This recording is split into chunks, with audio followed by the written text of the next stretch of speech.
गया guidance programme में पूरे बिहार के बच्चों का हार्दिक स्वागत है। मेरे प्रिय बच्चे, आप सबों के बीच मैं संतोष कुमार, गणित शिक्षक +2 रामसाय उच्च विद्यालय फतेहपुर गया से हूँ। आप लोगों के बीच क्लास 12th में मैथमेटिक्स के अंतर्गत 3 डायमेंशन ज्योमेट्री चल रहा है। इसमें 12th क्लास के सिलेबस के अनुसार लास्ट आखिरी चैप्टर समतल है। चैप्टर का नाम ही आपका समतल है, द प्लेन। अब हम लोग इसके पहले पढ़ा स्ट्रेट लाइन, फिर आपने कोऑर्डिनेट सिस्टम के बारे में चर्चा किया। आज हम लोग प्लेन के बारे में चर्चा करने वाले हैं। सबसे पहले समझें कि प्लेन है क्या, समतल आखिर होता क्या है। देखें, सपोज करो कि ये पूरे बोर्ड ही एक प्लेन है। मान लिया जाए कि इसमें आपका एक पॉइंट है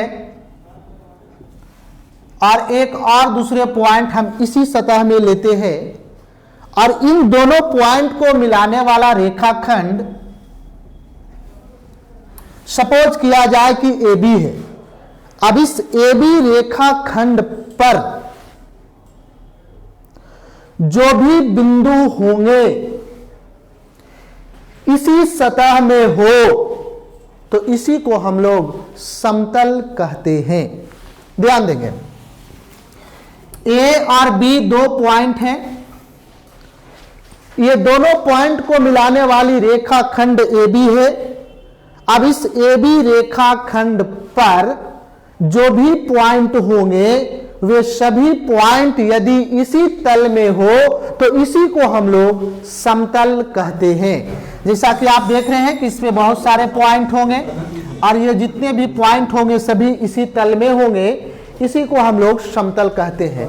बेटा, जैसा कि आपने देखा कि एक पॉइंट है, एक इधर पॉइंट है, एक इधर पॉइंट है। इस तरीके से आप देख रहे हैं कि 3 पॉइंट्स हैं। अब ये 3 पॉइंट से होकर के एक प्लेन पास करेगा। इसके अलावा भी आपके पास और सारे बातें हो सकते हैं जो आप देखेंगे कि प्लेन से संबंधित बात है और इससे संबंधित अब हम लोग चर्चा करते हैं। जैसा कि आपने स्ट्रेट लाइन में देखा था तो प्लेन का डिफिनेशन कहता है कि यदि किसी सतह में 2 बिंदु लिए जाएं तथा इन्हें मिलाने वाले रेखाखंड का प्रत्येक बिंदु जो मिले उसी सतह में हो तो इसी को हम लोग क्या कहते हैं? समतल कहते हैं, प्लेन कहते हैं। अब आप देखेंगे कि इक्वेशन ऑफ ए प्लेन, आपने 2 डायमेंशन के माध्यम से ax plus by plus c = 0 आपने पढ़ा और ये जो आपका इक्वेशन दे रहा है यह एक स्ट्रेट लाइन का इक्वेशन है।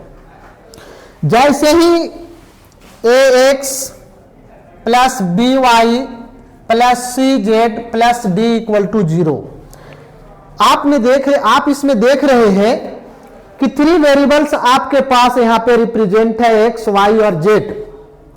अब ये 3 वेरिएबल्स के सहयोग से यह एक लीनियर इक्वेशन बना है। अब इस लीनियर इक्वेशन को हम लोग general equation of a plane कहेंगे। यह भी एक इक्वेशन होगा लेकिन ये प्लेन का जनरल इक्वेशन होगा। ये जो प्राप्त हुआ आपका यह एक प्लेन का जनरल इक्वेशन होगा। The equation of every plane is of first degree. देख रहे हैं बाबू कि चर जो आपके पास x, y, z है, इन सभी का पावर जो आप देख रहे हैं वह 1 है। इस तरीके से आप देख रहे हैं कि इसमें 3 चर हैं और इसके सहयोग से ये आपका एक इक्वेशन प्राप्त हुआ है।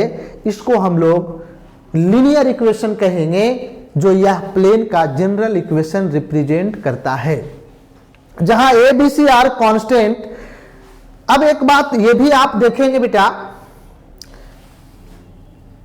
कि ax plus B Y plus C Z plus D बराबर 0 है, तो क्या एक साथ ए बी सी 0 होंगे? तो भैया भूचाल आ जाएगा। क्यों आ जाएगा? कि हो सकता है कि डी का मान 5 आ जाए, तो फिर संभव कैसे होगा? डी आप देख रहे हैं यहां पे एक कांस्टेंट है, तो ए बी सी में एक साथ 0 नहीं होंगे। हो सकता है एक 0 हो जाए तो 2 नहीं होंगे, 2 0 हो जाए तो आपका तीसरा नहीं होगा, लेकिन तीनों एक साथ ए बी सी 0 नहीं हो सकता। ऐसी स्थिति आने पे ये आपका सिचुएशन जो है वो बेकार हो जाएगा। तो आप देख रहे हैं कि X plus B Y plus C Z plus D बराबर 0 में ए बी सी जो आपके पास है ये आपका कांस्टेंट है, और कहा जाए ऑल ऑफ ये जो तीनों आपके पास है नॉट 0, मतलब आपके सभी इसमें मान 0 नहीं हो सकते हैं। अब आपके पास बनता है, जैसा कि आप देख रहे हैं प्लेन से संबंधित, तो इस तरीके से आप यहां पे देखें कि प्लेन आपके पास जो बन रहा है वह आपका 3 एक्सिस के सहयोग से बनता है। अब वो 3 एक्सिस में आपका एक्स एक्सिस है, वाई एक्सिस है और जेड एक्सिस है, और ये तीनों एक्सिस के सहयोग से इसमें 3 प्लेन बनते हैं।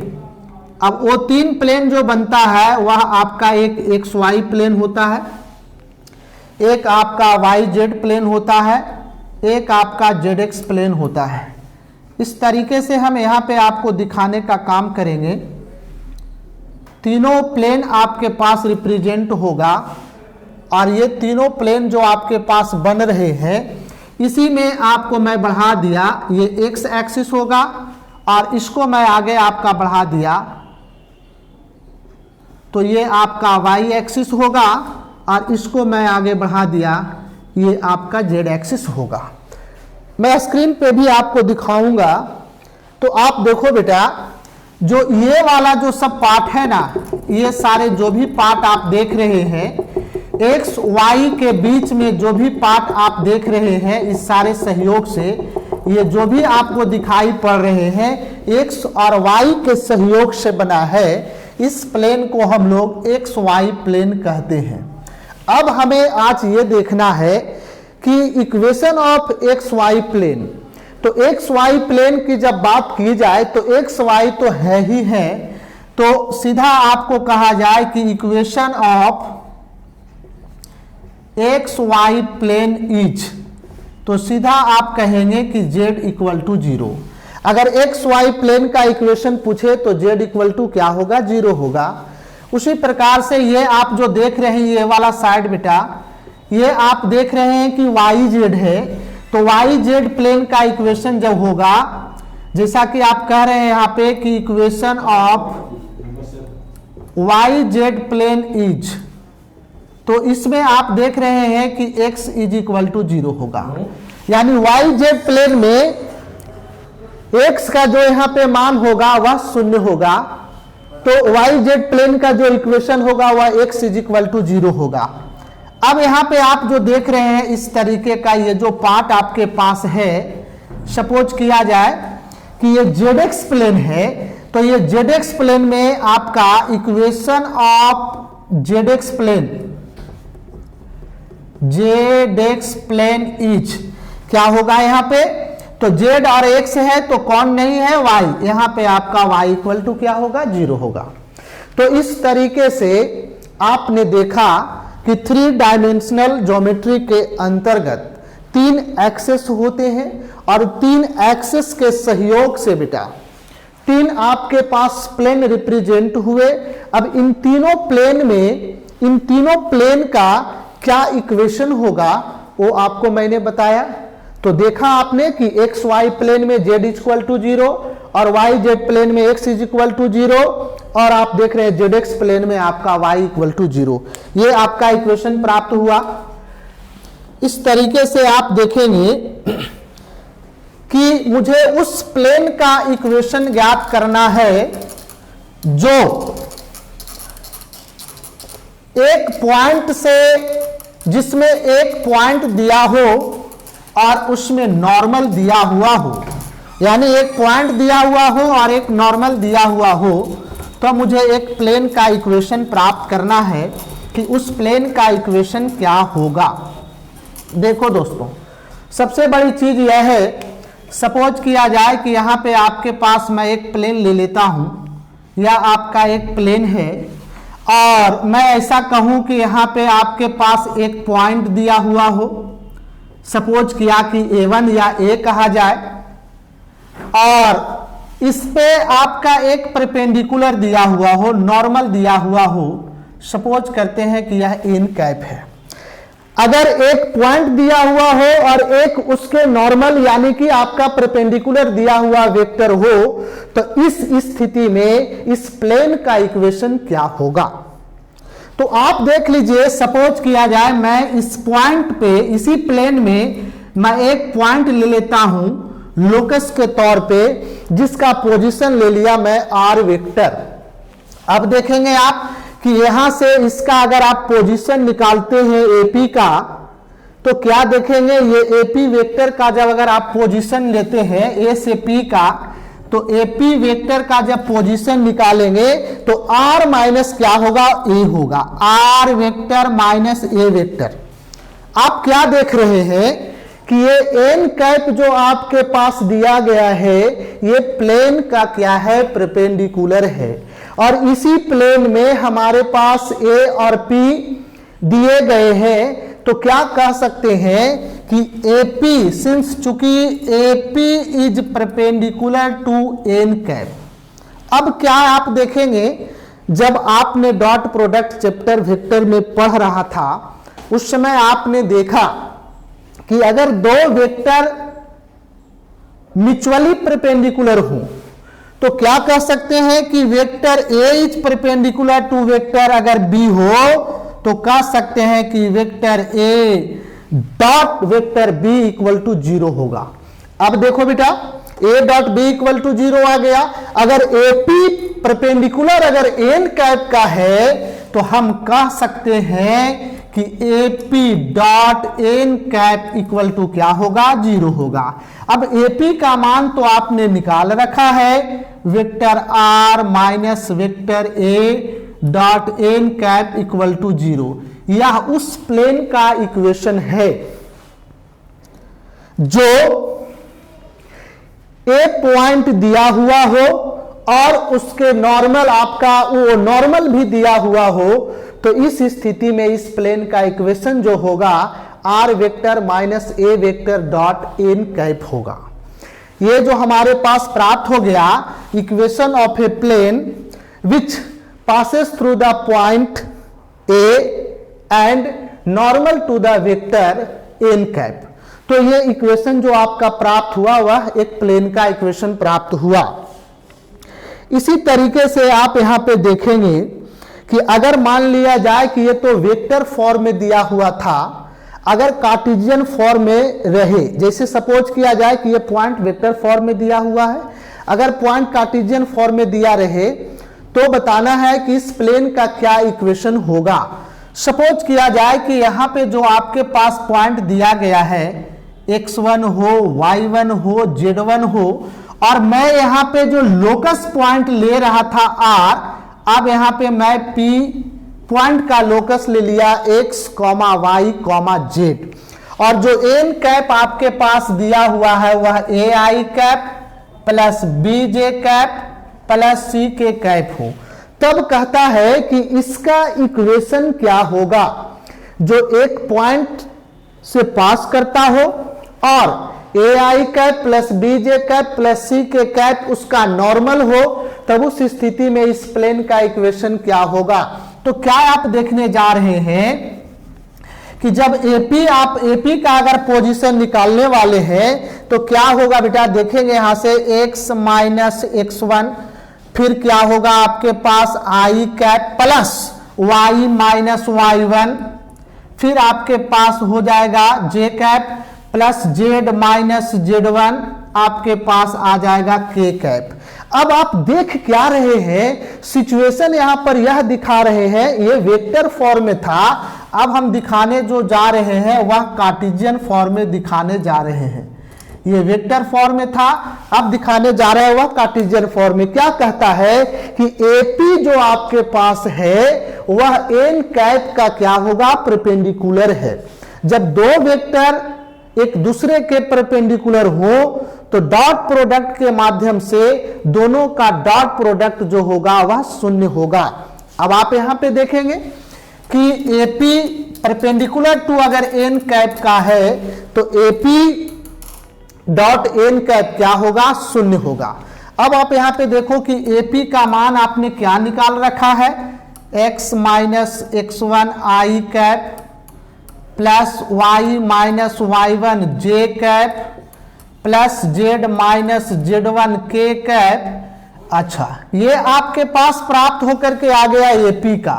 अब यहां पे डॉट एन कैप, तो एन कैप का मान आपके पास यहां दिया हुआ है दोस्त, वह आपके पास है A I cap plus B J cap plus C K cap. अब आप यहां पे देखेंगे कि दो वेक्टर्स का डॉट प्रोडक्ट अगर हम निकालते हैं इसका परिणाम शून्य है, तो क्या देखेंगे, आई डॉट आई वन होगा, जे डॉट जे वन होगा, के डॉट के वन होगा। तो क्या होगा दोस्त, इसको यहां करेंगे तो आई डॉट आई वन तो आ जाएगा A times X minus X one plus B times Y minus Y one plus C times Z minus Z one is equal to C. अब ये जो प्राप्त होकर के आया है यह उस प्लेन का इक्वेशन है जो x1 y1 z1 पॉइंट से पास करता हो और A I cap plus B J cap plus C K cap क्या हो, परपेंडिकुलर हो। तो उस स्थिति में इस प्लेन का इक्वेशन होगा A X minus X one plus B Y minus Y one plus C Z minus Z one equal to zero.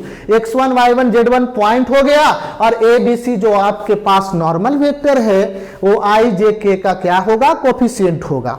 अब देखेंगे आप, इसी को मैं थोड़ा अगर हम विस्तार कर दूं यहां पे तो आप इसको देखेंगे A X minus A X one plus bracket को मैं तोड़ रहा हूं B Y one plus C Z minus C Z one, this is equal to zero. अब मैं इसको एक साथ कर देता हूं, A X plus B Y plus C Z. अब क्या होगा कि आपके पास अब आ गया minus A X one minus B Y one minus C Z one बराबर जीरो। दोस्तों इतना को अगर हम पुट कर दें डी, क्या पुट कर दे, इतना को डी ले ले तो दिस इंप्लाइज आप देखेंगे A X plus B Y plus C Z is equal to zero. यह जो प्राप्त होकर के आया बेटा A X plus B Y plus C Z is equal to zero, यही तो आपको मैं स्टार्टिंग में बताया था कि कोई जनरल प्लेन होगा, यानी कोई प्लेन होगा उसका ये जनरल इक्वेशन प्राप्त होगा A X plus B Y plus C Z plus D बराबर जीरो। वहां मैंने आपको इशारा किया था, अभी यहां मैं बताया कि ये कैसे होगा। ठीक है, इस तरीके से आपने सीखा बच्चे कि अगर कोई पॉइंट x1 y1 z1 दिया गया हो और n कैप यानी कि A I cap B J cap C K cap ये प्लेन का क्या हो, नॉर्मल हो, तब इस सिचुएशन में इस प्लेन का जो इक्वेशन बनेगा वह a times x minus X one plus B times y minus Y one plus C times z minus Z one is equal to zero होगा। अब हम लोग चलते हैं बेटा स्क्रीन पे, तो आप यहां पे देखेंगे कि इस तरीके से आपके पास जो बातें अभी आपको मैंने बताया वो चीज को मैं यहाँ पे 1-2 मिनट के अंदर में क्लियर कर देता हूँ कि ये आपका प्लेन का डिफिनेशन है। जो अभी मैंने आपको डील किया उसी को इसमें आपका नोट्स में लिखा गया है और अच्छे तरीके से इसे आपका क्लियर किया हुआ है। अब आप देखेंगे कि इक्वेशन ऑफ ए प्लेन, अभी आपको मैंने बताया X plus B Y plus C Z plus D बराबर जीरो जो है ये किसी प्लेन का जनरल इक्वेशन है और ए बी सी जो आपके यहां पर थे वो आपका कांस्टेंट था। तो इस स्थिति में आप यहां पे देख रहे हैं कि ये हमारे पास जो इस तरह का आपका 3 वेरिएबल्स आपके एक्स वाई जेड मौजूद है और इस तरह का अगर सिचुएशन क्रिएट करता है तो यह किसी प्लेन का जनरल इक्वेशन होगा बेटा। अभी आपको मैंने दिखाया था, देखिए जरा बहुत अच्छे तरीके से मैं आपको कलर करके दिखा रहा हूं कि ये जो रेड वाले कलर आपको इस तरीके का डॉट डॉट जो आप देख रहे हैं बेटा, ये एक्स और वाई प्लेन के बीच में है, ये आपका एक्स वाई प्लेन हो गया। ये देख रहे हैं ना, इस तरीके का जो डॉट डॉट आपको मैंने दिखाया इस कलर में, ये वाई जेड प्लेन का पार्ट्स है। और ये जो आप देख रहे हैं येलो कलर का जो आप पार्ट्स देख रहे हैं, ये पॉइंट पॉइंट दिया हुआ है, ये जेड एक्स प्लेन है। तो मुझे सीखना क्या था? सीखना ये है, एक नंबर का सवाल कंपटीशन IIT JEE और आपके 12th क्लास में भी प्रश्न पूछे जाते हैं। पूछ देगा कि equation of X Y plane is, 4 option दे देंगे। तो एक्स वाई प्लेन में अगर पूछता है तो एक्स वाई है, कौन नहीं है? जेड। तो सीधा कह देंगे बेटा जेड इक्वल टू 0। इस तरीके से आपका वाई जेड प्लेन तो एक्स इक्वल टू 0।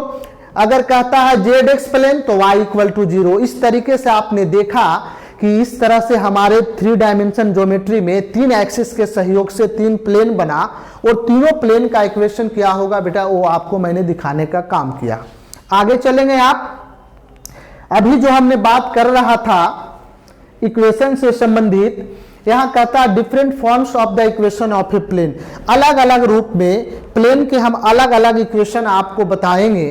आप यहां पे देखेंगे कि अभी जो मैंने बता रहा था कि ये आपका एक पॉइंट दिया हुआ हो और एक नॉर्मल वेक्टर दिया हुआ हो, और इस स्थिति में एक प्लेन का अगर इक्वेशन ज्ञात करना हो तो अभी आपको मैंने निकाल के बताया था R vector minus A vector dot N cap equal to 0। यानी यह उस प्लेन का इक्वेशन है जो ए पॉइंट से पास करता है और एन कैप क्या हो, उसका परपेंडिकुलर हो। तो इस वेक्टर फॉर्म में हमने देखा कि इस प्लेन का ये इक्वेशन होगा। कहा only one plane will pass through a given point and perpendicular to a given vector. मतलब अगर एक पॉइंट अगर प्लेन में हो, एक पॉइंट दिया हुआ हो और एक नॉर्मल वेक्टर दिया हुआ हो, तो उससे एक और केवल एक ही प्लेन पास करेगा। वो उस प्लेन का कार्टेशियन फॉर्म में और वेक्टर फॉर्म में मैंने इक्वेशन आपको दिखाया। अब आप यहां पे देखेंगे इस तरीके से, अभी आपको मैंने दिखाया यहां पे वो आपको वेक्टर फॉर्म था और जो अब दिखा रहे हैं वो आपका कार्टेशियन फॉर्म है। तो देख रहे हैं इस तरीके से सिचुएशन आपके पास प्राप्त होकर के आया, A X minus x1 plus B Y minus y1 plus C Z minus z1 equal to 0। यानी यह उस प्लेन का इक्वेशन है जो x1 y1 z1 पॉइंट से पास करता हो और A I cap plus B J cap plus C K cap उसका क्या हो बेटा, परपेंडिकुलर हो। तो उस स्थिति में इसका यह इक्वेशन होगा। अब आप यहां पे देखेंगे, इसी को मैंने विस्तार से अभी करके दिखाया कि A X plus B Y plus C Z plus D बराबर जो 0 है, ये किसी प्लेन का जनरल इक्वेशन है। कैसे आया? तो इसी ब्रैकेट को मैंने जब तोड़ दिया था और इन भाइयों को हमने डी मान लिया था, तो X plus B Y plus C Z plus D बराबर जो 0 प्राप्त होकर आया बेटा, ये किसी प्लेन का जनरल इक्वेशन होगा। आगे चलेंगे आप। इस तरीके से आप यहां पे देखेंगे कि एक मुझे एग्जाम्पल लिया। अब आप देखेंगे तो आपको एग्जाम्पल से आपको मैं समझाने का प्रयास करता हूं कि find the equation of a plane passing through point 1 2 3 और perpendicular to I cap plus 2j plus 3k। यानी एक पॉइंट से और इसके परपेंडिकुलर एक वेक्टर दिया हो और उससे एक प्लेन पास करता है, तो उस स्थिति में उस प्लेन का इक्वेशन क्या होगा? तो मैंने आपको कहा कि अगर एक पॉइंट से और अगर उसके परपेंडिकुलर एक वेक्टर दिया गया हो और उससे एक प्लेन पास करता हो, तो उसका कार्टेशियन फॉर्म में इक्वेशन होगा a into X minus x1 plus B into Y minus y1 plus C into Z minus z1 is equal to 0। और बेटा उसी को x1 y1 z1 को मैं यहाँ पे मान रख दिया, x माइनस x1। देख लीजिए यहाँ पे a का मान तो आपने देखा था ना कि जो आपके परपेंडिकुलर वेक्टर दिए गए हैं वो i j k का कोफिशिएंट होता है। ये a का मान होगा, ये b का मान होगा, ये आपका c का मान होगा। तो a का मान यहाँ पे -1 ले लिया, x माइनस x1 देख रहे हैं आपने 1 रखा, प्लस b, तो b का मान j का कोफिशिएंट 2 है, y माइनस y1 का मान 2 है बेटा, फिर c k का कोफिशिएंट z माइनस आप z1 देख रहे हैं 3 है। अब इसे सिंप्लीफाई कर देंगे तो ये उस प्लेन का इक्वेशन प्राप्त हो जाएगा जो 1 2 3 1 2 3 ये पॉइंट से पास कर रहा था वह प्लेन, और एन कैप यानी कि -i + 2j + 3 के कैप उसका परपेंडिकुलर हो, तब इस स्थिति में हम इस प्लेन का इक्वेशन ज्ञात किया। बहुत अच्छा लगा आपको। तो इस स्थिति में आपके पास क्या होगा, क्वेश्चन परीक्षा में क्या होता है कि पॉइंट चेंज कर देगा, हो सकता है कि आपका परपेंडिकुलर वेक्टर का मान चेंज कर देगा और प्लेन का इक्वेशन लिखना है, लेकिन फार्मूला तो यही रहेंगे। आगे आप इस तरह से देखेंगे, बहुत अच्छी बात कि plane passing through 3 given points.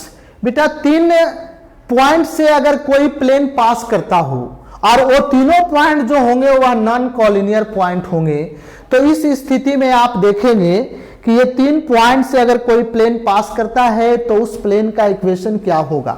मैंने दिखाया कि a x1 y1 z1 एक पॉइंट a है, b x2 y2 z2 एक पॉइंट है, c x3 y3 z3 point है। मैं इसी प्लेन में एक पॉइंट और मैंने लिया, वह पॉइंट आपका जो लिया है वह p x y z है। अब आप यहां देखने का प्रयास करेंगे कि AP AB और AC ये तीनों जो होंगे वह कॉप्लेनर होगा। कॉप्लेनर का मतलब कि एक ही तल में होगा। तब इसको वेक्टर फॉर्म में मैंने आपको बताया था, वेक्टर में लिखने के लिए कि AP यहां से यहां तक AP, फिर निकाल लीजिए AB और AC, अगर ये कॉप्लेनर होती है तो AP AB AC का मान क्या होगा, 0 होगा। अब AP AB और AC को हम लोग यानी आप देख रहे हैं कि डिटर्मिनेंट के फॉर्म में इसको हम लोग कन्वर्ट करते हैं। तो डिटर्मिनेंट के फॉर्म में कैसे कन्वर्ट करेंगे और कैसे याद रखेंगे बेटा, तो बहुत आसान तरीका है हो। देखो x - x1 y - y1 z - z1 लिख दो बेटा फर्स्ट रो में, फिर आ जाए यहां से x2 - x1 y2 - y1 z2 - z1 लिख दिया सेकेंड रो में, फिर x3 - x1 y3 - y1 z3 - z1 लिख दिया थर्ड रो में, बराबर 0। इसमें मान रखने के बाद आपको सिंप्लीफाई करने पर वो आपको वेरिएबल्स के रूप में और कांस्टेंट के सहयोग से एक इक्वेशन प्राप्त होगा। वह उस प्लेन का इक्वेशन होगा जो x1 y1 z1 x2 y2 z2 और x3 y3 z3 से पास करता हो। तब उस स्थिति में इस प्लेन का इक्वेशन आपका ये प्राप्त होगा। अब आप यहां पे देखेंगे कि बेटा प्लेन कंटेनिंग 2 इंटरसेक्टिंग लाइंस, अगर 2 इंटरसेक्टिंग लाइन से अगर कोई प्लेन पास करता हो तब इस प्लेन का इक्वेशन क्या होगा। देखेंगे आप कि दो, मान लिया ये एक लाइन है, ये एक दूसरी लाइन है और दोनों लाइन का इक्वेशन आपका दिया गया है बेटा। अब आप देख रहे हैं कि ये लाइन आपका इक्वेशन है r vector equal to a1 vector plus lambda times b1 vector.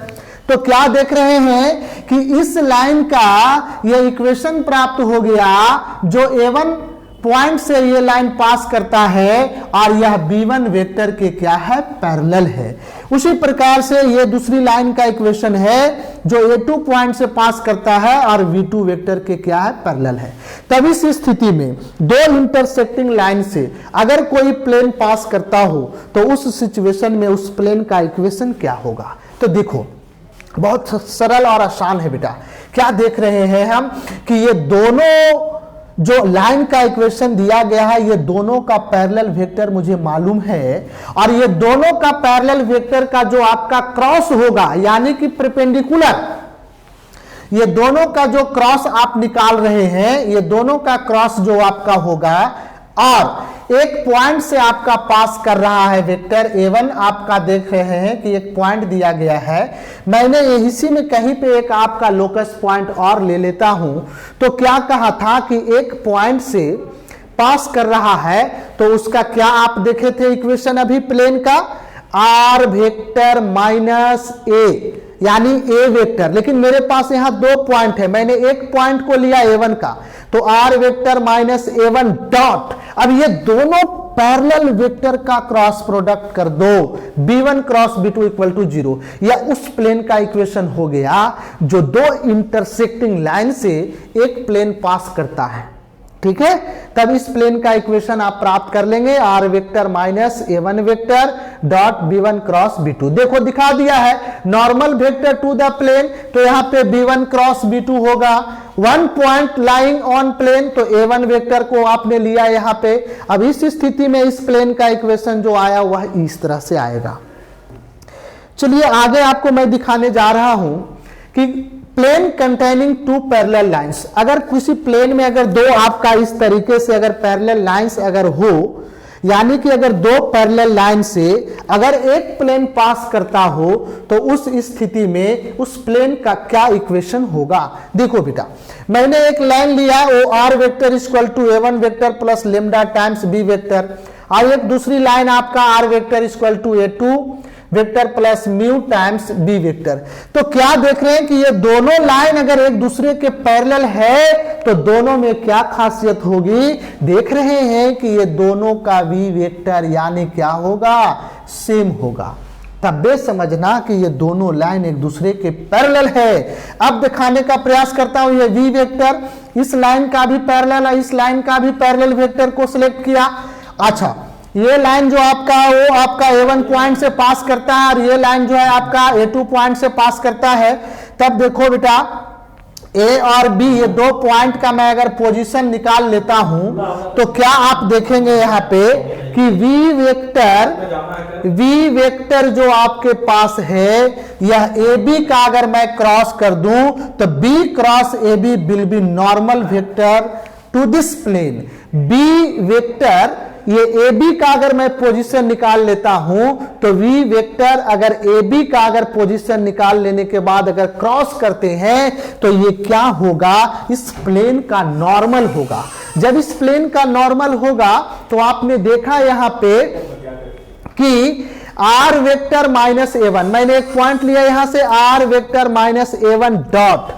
अभी अभी आपने पढ़ा था यहां पे कि दो आपके पास B1 और B2 वहां पे आपके पास वेक्टर दिए गए थे, तो B1 क्रॉस B2 को मैंने वहां पे लिया था और R माइनस A1 वेक्टर का एक आपने सिलेक्ट किया और दोनों का अगर डॉट निकाल दिया तो उसका परिणाम क्या आया था, 0 आया था।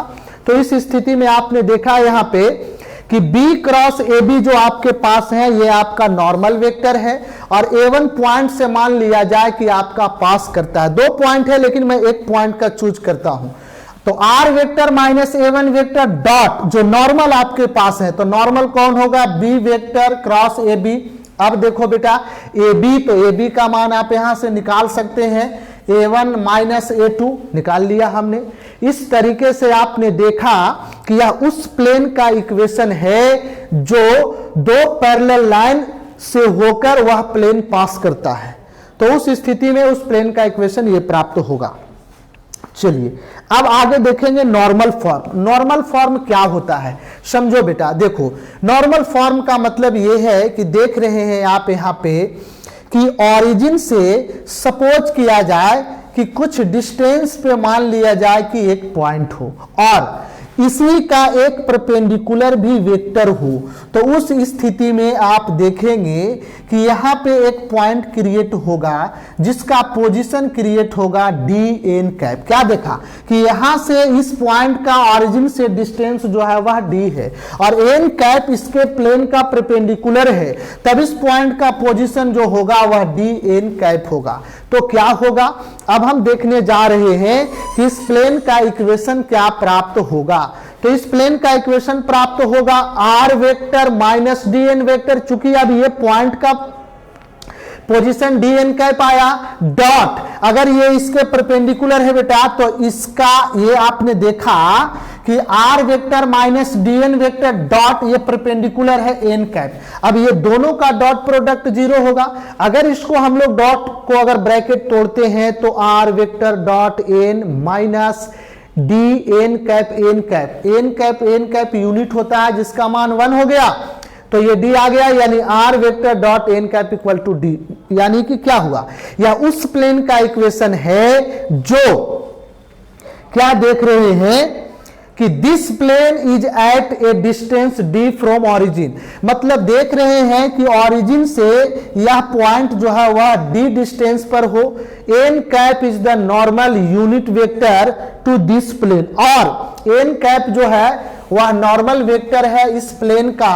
तो उस स्थिति में इस प्लेन का जो इक्वेशन प्राप्त होकर के आएगा उसको हम लोग नॉर्मल फॉर्म कहेंगे, और यह इक्वेशन जो होगा वह प्लेन का इक्वेशन प्राप्त होगा R vector dot N cap is equal to D. बेटा आराम से इसको आप रख करके यहाँ पे मान निकाल लेंगे, प्लेन का इक्वेशन आसानी से प्राप्त हो जाएगा। अब इंटरसेप्ट फॉर्म, इंटरसेप्ट फॉर्म कहता क्या है, जैसे कि आपने 2 डायमेंशन में पढ़ा था कि एक्स अक्ष को अगर ए दूरी पर और वाई अक्ष को अगर बी दूरी पर अगर कोई लाइन इंटरसेप्ट करता हो तब उस लाइन का इक्वेशन होता था X by A plus Y by B equal to आपका जो मान था वह 1 था। देख रहे हैं बेटा कि यहां से ये प्लेन आप इस तरीके से देख रहे हैं, ये x axis y axis z axis है, ऑरिजिन से यहां के बीच का जो डिस्टेंस होगा यानी ये एक्स एक्सिस को कट करता है, यहां से ये वाई एक्सिस को कट करता है, और ये जो लेंथ आप देख रहे हैं यहां से जेड एक्सिस को कट करता है। वही तो मैं कहा कि this distance along with sign is known as x intercept. अब ये पॉजिटिव और निगेटिव दोनों डायरेक्शन में हो सकता है, ये एक्स एक्सिस पॉजिटिव डायरेक्शन में गया, इधर निगेटिव डायरेक्शन में भी आ सकता है। तो जहां पे हमारा एक्स एक्सिस को इंटरसेप्ट करता हो, जितना डिस्टेंस पे करता हो वह एक्स इंटरसेप्ट होगा, वाई एक्सिस पे जहां कट करता हो वाई इंटरसेप्ट होगा, और जेड एक्सिस पे जो कट करता हो वह जेड इंटरसेप्ट होगा। इस तरीके से मैं दिखा रहा हूं कि एक्स इंटरसेप्ट ए हो, वाई इंटरसेप्ट। अब यहां पे क्या देख रहे हैं बेटा कि एक्स एक्सिस को एक प्लेन इंटरसेप्ट कर रहा है। अरे बाबू कर रहा है तो देखो इस प्लेन का कोऑर्डिनेट एक्स एक्सिस पे क्या होगा a0 0। क्यों? क्योंकि ये आप देख रहे हैं कि वाई जेड प्लेन का ये पैरेलल है, और वाई जेड प्लेन का जब ये पैरेलल आप देख रहे हैं तो यहां एक्स एक्सिस को कट कर रहा है, बाकी तो आपका वाई और जेड एक्सिस को टच भी नहीं कर रहा है। तो उस स्थिति में आप क्या देखेंगे कि इस प्लेन का जब मुझे अगर इक्वेशन लिखना हो तो एक्स को क्या करता है ए डिस्टेंस पर, वाई को तो नॉट डिफाइंड और जेड एक्सिस को भी नॉट डिफाइंड, मतलब वाई इंटरसेप्ट संभव ही नहीं वहां पे हो रहा है और जेड इंटरसेप्ट भी संभव नहीं हो रहा है। तो इस स्थिति में आप यहां पे देखेंगे कि आगे मैं आपको बता रहा हूं कि अगर एक्स एक्सिस को ए डिस्टेंस पे और वाई एक्सिस को बी डिस्टेंस पे और सी एक्सिस को अगर सी डिस्टेंस पे अगर कोई प्लेन इंटरसेप्ट करता हो तो उस प्लेन का इक्वेशन हो जाएगा, वो आप कहां से प्राप्त करेंगे से देखो। अभी अभी मैं आपको बताया था कि 3 पॉइंट से अगर कोई प्लेन पास करता है तो उस प्लेन का मैंने इक्वेशन कहा था x minus x1 y minus y1 z minus z1, फिर x2 minus x1 y2 minus y1 z2 minus z1, फिर कहा था x3 minus x1 y3 minus y1 z3 minus z1। अब ये सारे मान बेटा आपको x1 y1 z1 x2 y2 z2 का दिया हुआ इसमें रखेंगे और इसको सॉल्व करने पे इस तरह का एक इक्वेशन प्राप्त होगा x by A plus Y by b plus z by c equal to 1। यह आपका जो प्राप्त हुआ वह इंटरसेप्ट फॉर्म आया। यह क्या कहता है, यानी x एक्सिस को a इंटरसेप्ट करता है, y एक्सिस को b डिस्टेंस पे इंटरसेप्ट करता है और z एक्सिस को c डिस्टेंस पे अगर इंटरसेप्ट करता हो तो उस प्लेन का इक्वेशन जो होगा वह x by A plus Y by b plus z by c equal to 1 होगा। चलिए इसी पे मैंने एक क्वेश्चन ले लिया, कहता है उस तल का समीकरण ज्ञात कीजिए जो एक्स वाई जेड अक्षों पर क्रमशः 3, 4, 5 अंतःखंड काटता हो, यानी find the equation of the plane which cuts intercepts 3, 4, 5 on x y and z axis. X अक्ष को 3 डिस्टेंस पे, वाई एक्सिस को 4 डिस्टेंस पे और जेड एक्सिस को 5 डिस्टेंस पे। तो बेटा आसानी से मान लेना a बराबर 3, b बराबर 4, c बराबर 5। तब उस प्लेन का इक्वेशन क्या कहा, x by A plus Y by b plus z by c equal to 1, abc का मान पुट कर दो, यही आपका इस प्लेन का इक्वेशन अभिष्ट प्राप्त हो गया। अब इसमें आगे हम कुछ वर्किंग रूल दिखा रहे हैं जो आपको मैंने बताया था किसी प्लेन का जनरल इक्वेशन क्या होता है, फिर 1 पॉइंट से पास करता है तो क्या होगा, फिर 3 पॉइंट से पास करने वाले इस प्लेन का इक्वेशन क्या होगा, फिर इंटरसेप्ट फॉर्म क्या होता है। अभी मैंने इस सारी बातों को बता रखा है और आगे मैं इसी को दिखाने जा रहा हूं कि यहाँ पे क्वेश्चन भी कुछ और इस तरीके का दिया गया है। जैसे कि आप यहाँ पे देखेंगे बेटा कि हो सकता है कि आपके पास अगर 2 इंटरसेप्ट फॉर्म तो आपने देखा, देखने के बाद यहां पे आप देखेंगे इस तरीके से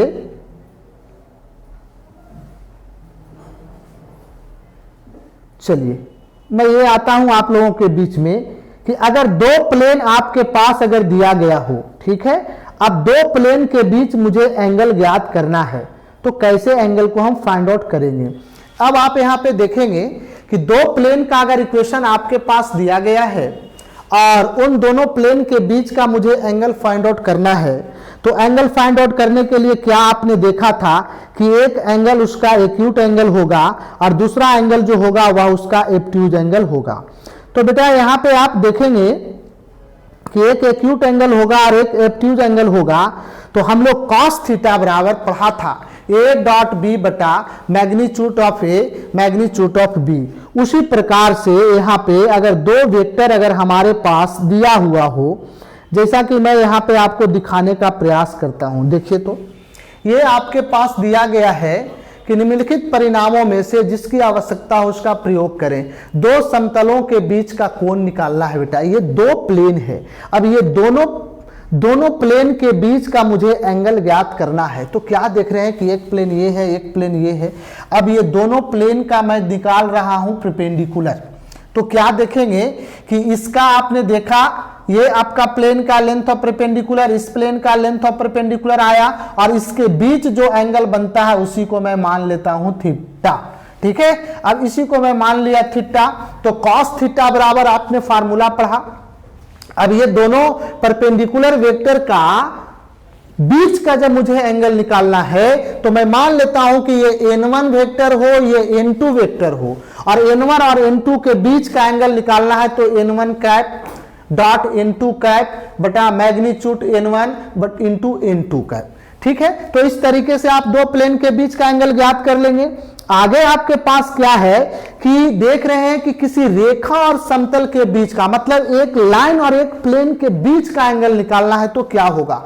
देखो समझने की चीज है, ये आप देख रहे हैं कि ये आपके पास एक प्लेन है और ये आपका एक लाइन है। तो क्या देख रहे हैं कि एक लाइन और एक प्लेन के बीच का मुझे एंगल ज्ञात करना हो तो ये आपका थीटा है। लेकिन मैं इसी प्लेन में इसको और मैं इस तरीके से अगर बढ़ा देता हूं तो क्या देखेंगे कि ये थीटा मुझे एंगल नहीं हुआ। इसके साथ जो आपका मैं निकालूंगा, जैसे या इसी को मैं इस तरीके से कर दूं, इस तरह से परपेंडिकुलर ड्रा कर दूं, तो ये पूरा देखेंगे कि 90 डिग्री ये थीटा है, तो ये एंगल हो जाएगा 90 माइनस थीटा। तो देख रहे हैं कि किसी प्लेन और किसी लाइन का जब इक्वेशन है, किसी प्लेन और किसी लाइन के बीच का जब अगर हम एंगल निकालते हैं तो वह 90 माइनस थीटा लेंगे और cos 90 माइनस जब थीटा लेंगे तो क्या होगा साइन थीटा। यानी इसी को मैं यहां पे दिखाने का काम किया हूं कि cos theta equal two plus minus. अब यहां क्या है कि ये दो समतल का इक्वेशन इस प्रकार से दिया गया है जनरल फॉर्म में। तो cos थीटा बराबर क्या देखा था, a1 a2 plus b1 b2 plus c1 c2, और इन सारे कोफिशिएंट का स्क्वायर कर दो बेटा, इसका कर दो, यहां से ये एंगल प्राप्त होगा। अच्छा, अगर ये आप लाइन और प्लेन के बीच का एंगल निकालना है तो 90 माइनस थीटा, तो cos 90 माइनस थीटा लोगे तो क्या हो जाएगा साइन थीटा। तो ये साइन थीटा का आपका परिणाम आ गया। तो साइन थीटा क्या होता है भैया, तो आपने देखा ना कि साइन थीटा का फार्मूला हम निकाल सकते हैं 1 minus root under 1 minus cos square theta. Cos theta को मान रख करके यहां से निकाल दिया गया है। अब इस स्थिति में आप यहां पे और देख रहे हैं क्या बेटा कि दो इस प्रकार से प्लेन का इक्वेशन दिया गया है। अगर ये दोनों एक दूसरे के लंबवत होंगे, दोनों अगर दूसरे के लंबवत होंगे और दो प्लेन का अगर इक्वेशन दिया गया हो तो देखेंगे दोनों के एक्स और वाई और जेड के कोफिशिएंट का प्रोडक्ट का सम अगर 0 के बराबर आता है तो ये दोनों प्लेन एक दूसरे के क्या होंगे, परपेंडिकुलर होंगे। और एक्स वाई जेड दोनों प्लेन के अगर हम कोफिशिएंट को रेशियो करते हैं a1 by a2 b1 by b2 c1 by c2 अगर बराबर आता है तो वो दोनों एक दूसरे के क्या होंगे, पैरेलल होंगे। चलिए इसी पे मैं एक सवाल लिया बेटा कि देख रहे हैं कि यदि समतल इतना और इतना एक दूसरे पर लंब हो तो k का मान ज्ञात करें। तो क्या कहा, a1 a2 b1 b2 c1 c2 बराबर 0। अब देखो एक प्लेन का इक्वेशन ये दिया गया है, a1 का मान, b1 का मान, c1 का मान, a2 का मान, b2 का मान, c2 का मान, सब का मान यहाँ पे रख लिया। और ये दोनों के a1 a2 plus b1 b2 plus c1 c2 का प्रोडक्ट का सम अगर 0 के बराबर कर देते हैं तो यहां से k का मान प्राप्त होगा। देख लीजिए मैंने रखा a1 a2 b1 b2 c1 c2 का मान रखा, सॉल्व कर दिया, यहां से k का मान प्राप्त हो गया। इस तरीके से आप देखेंगे कि find the angle between the planes which vector equations are इतना इतना। देखो बेटा ये दो प्लेन के बीच का इक्वेशन, इसी को मैंने कहा था cos थीटा बराबर n कैप डॉट n2 है ना, वेक्टर बटा मैग्नीट्यूड ऑफ n1 n2। देखो ये आप देख रहे हैं कि एक प्लेन का इक्वेशन दिया गया है, ये दूसरे प्लेन का इक्वेशन दिया गया है वेक्टर फॉर्म में। अब क्या कहेंगे, ये n1 कैप हो जाएगा, ये आपका n2 कैप हो जाएगा। चलिए दोनों का डॉट निकाल लो और दोनों का मैग्नीट्यूड निकाल करके यहाँ पे मान रख दो, तो cos थीटा का मान इस तरीके से 15/√731 प्राप्त हुआ। थीटा बराबर अगर निकालोगे तो cos इनवर्स ही आया। यानी आपने क्या देखा कि वेक्टर फॉर्म में दो प्लेन का मैं बीच का एंगल निकाला तो इस तरीके से प्राप्त हुआ। आगे इसी तरह से यहां पे क्वेश्चन है बेटा कि find the angle between the, अब ये देख रहे हैं ना कि एक आपका लाइन का इक्वेशन है और एक आपका प्लेन का है। तो लाइन और प्लेन के बीच का एंगल अभी आपने पढ़ा था साइन थीटा बराबर, जो आपका फार्मूला मैंने इस्तेमाल किया है उसी चीज को आपको यहाँ पे दिखा देना है। a1 b1 आपका मान दिया हुआ यहाँ पे है, देख लीजिए a1 का मान है, b1 का मान है, c1 का मान है, a2 b2 c2 का मान है। बेटा रख दो और इसमें सिंप्लीफाई कर दो, ये एक प्लेन और एक लाइन का बीच का एंगल दे देगा। बहुत आसान लगेगा आपको। अब देखिए एक दो प्रश्न और आप लोगों के बीच में देख रहे हैं कि find the angle between the planes इतना एंड इतना। देख रहे हैं ना कि दो आपके पास प्लेन का इक्वेशन दिया गया है और ये दोनों प्लेन के बीच का एंगल निकालना है। तो क्या होगा, आर डॉट ये है तो ये मान लो कि ये है और इसको मान लिया कि v वेक्टर है। अब इन दोनों के बीच का एंगल निकालना है तो cos थीटा का फार्मूला इस्तेमाल करेंगे, a डॉट बी बटा मैग्नीट्यूड ए मैग्नीट्यूड बी। इस तरीके से इस्तेमाल करके हम यहां से आसानी से इन लोगों के बीच का एंगल निकाल लिया। देखो मान प्राप्त होकर के आ गया 2/3√6, यानी थीटा निकालेंगे तो cos इनवर्स 2/3√6 आएगा। अब आप यहां पे देखेंगे बेटा कुछ और वर्किंग रूल आप लोगों के दिया गया है कि इस तरीके से कहता है कि समतल का एक इक्वेशन दिया गया है और एक और इस तरीके से दो समतल का इक्वेशन दिया गया है। अब क्या कह रहा है कि a1x + b1y + c1z एक प्लेन का है, ये दूसरे प्लेन का है, रेखा से जाते हुए किसी समतल का समीकरण क्या होगा। जैसा कि आप यहाँ पे देखेंगे कि सपोज किया जाए कि यह एक आपके पास मान लो कि एक प्लेन है, एक प्लेन है। अब ये दोनों प्लेन इस प्रकार से प्रतिच्छेद होते हैं। अब ये दोनों प्लेन के पॉइंट ऑफ इंटरसेक्शन से इस प्रकार से एक प्लेन अगर पास करता है तो उसका क्या इक्वेशन होगा। तो उस तरीके से है कि फर्स्ट लाइन का इक्वेशन प्लस k टाइम्स दूसरे प्लेन का इक्वेशन कर दो। यहां से आपका प्रतिच्छेदी बिंदु से जो प्लेन से पास करेगा इंटरसेक्टिंग से उस प्लेन का इक्वेशन मालूम हो जाएगा। अगर ये कार्टेशियन फॉर्म में है तो इस तरीके से, अगर वेक्टर फॉर्म में है तो इसको यहां से आप कर ले सकते हैं। r डॉट देख रहे हैं n1 vector equal to d1 और r वेक्टर n2 डॉट आपके पास दिया गया इक्वल टू d2। तो यहां से आपका इस फार्मूले की सहायता लेकर के आप ज्ञात कर सकते हैं। देखिए क्वेश्चन इसमें दिया गया है कि उस समतल का समीकरण ज्ञात कीजिए जो इतना और इतना के प्रतिच्छेदी रेखा और बिंदु इतना से होकर जाती है। यानी ये आपका दिया हुआ है, ये आपका दिया हुआ है और ये पॉइंट से आप पास करती है तो यहाँ पे जो इंटरसेक्टिंग करती है उसका भी पॉइंट आपका दे दिया है। अब कहता है कि इससे जो प्लेन पास करता है दोनों के पॉइंट ऑफ इंटरसेक्शन प्लेन से, उस प्लेन का इक्वेशन क्या होगा। तो बेटा उस प्लेन का इक्वेशन बहुत आसान है। देखिए इतना प्लस k इंटू इतना इक्वल टू 0। देखिए मैं उसी को सिंप्लीफाई किया हूं यहाँ पे, देख रहे हैं ना, ये फर्स्ट प्लेन का equation plus lambda time second आपका प्लेन का इक्वेशन। अब यहां पे है कि जो पॉइंट से पास करता था तो वो पॉइंट का आप देख रहे हैं कि एक्स वाई जेड का मान दिया हुआ है। यहाँ पे एक्स वाई जेड का मैं मान पुट किया, 0 1 0 से गुजरता हो तो एक्स के जगह पर 0 और वाई के जगह पर 1, जेड के जगह पर 0 रखने पे बेटा यहाँ से के का मान प्राप्त हो गया।